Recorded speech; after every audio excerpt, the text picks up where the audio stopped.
So as you guys have probably already heard, there was an internal memo at Meta where they announced that they will delay their AR glasses called Phoenix, as well as the Meta Quest 4, which would be the next two big releases or iterations of Meta's AR and VR headsets and glasses.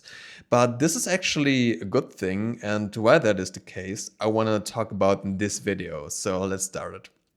So in this Business Insider report here, we see that, so we essentially see the news. So Meta delays release of new mixed reality glasses codenamed Phoenix to get the details right.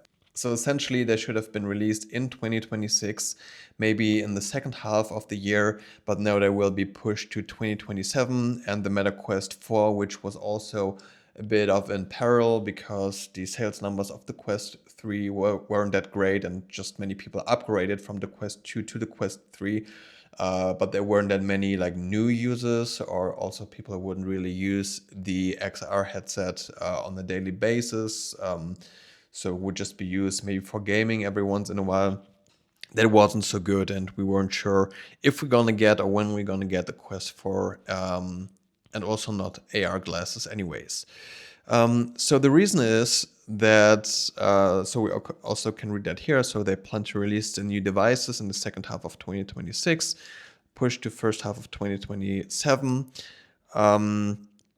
So essentially, they want to give the developers more time to get the details right. And I personally think that this is a pretty good thing. If we think about someone like Apple, for example, Apple is never the first one who are releasing their headsets or essentially their devices. They always, even the last ones, and everyone is already nervous or maybe telling that Apple has kind of lost the race. Maybe with AI that could be the case, but we'll see. But with hardware releases, they've always been one of the latest ones who essentially release their product. And one of the reasons for that is that they put so much emphasis on the UX and about making the product easy to use. And AR glasses, and this is the problem why pushing out just AR glasses, even if, for example, they're not easy to use yet and they're not really polished, is a bad idea, because you essentially want to have a product that is easy to use. And although us enthusiasts might be willing to just work our way through these AR glasses and we're just techy, many people won't.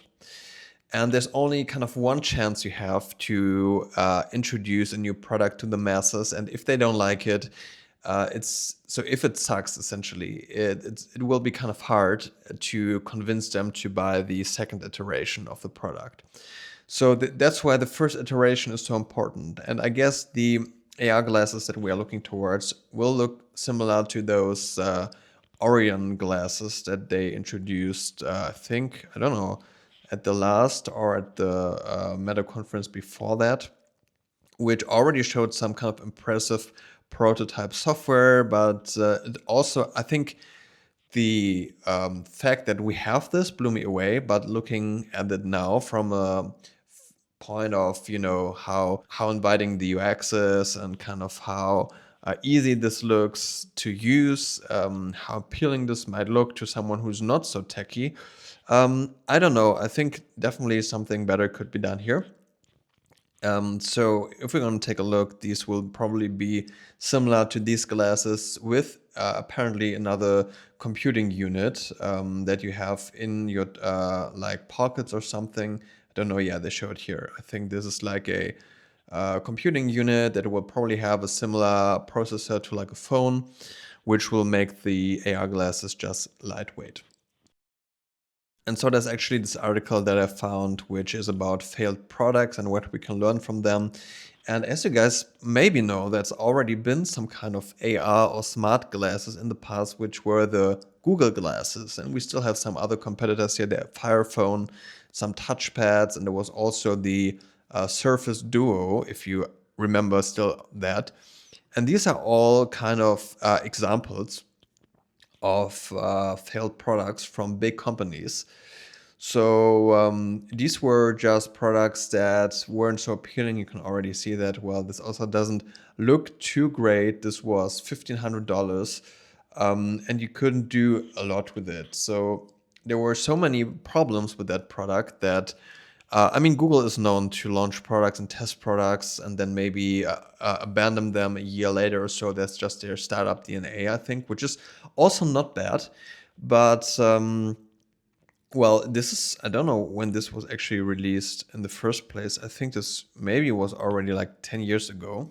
Yeah, this is 2013, so this is already 13 years ago. And now, and so if we think about that implications, let's say they were planning in 2013 to introduce a successor to phones, then it would have been a pretty tough launch, and there would probably be a very low likelihood that if there were Google Glasses 2, maybe 2 years later, that people would then buy them. So this is always the problem kind of the first impression. If your first impression of a product is bad, you will most likely either switch to another vendor, which might be Snapchat or Apple, in this case of Meta's AR glasses, or you're just gonna not buy this product either. And especially the second option is for us AR enthusiasts and developers pretty bad, because I think what we essentially want is we want to have everyone using AR glasses, and we will want to be able to develop cool apps and experiences that we can kind of push out there and have many people using.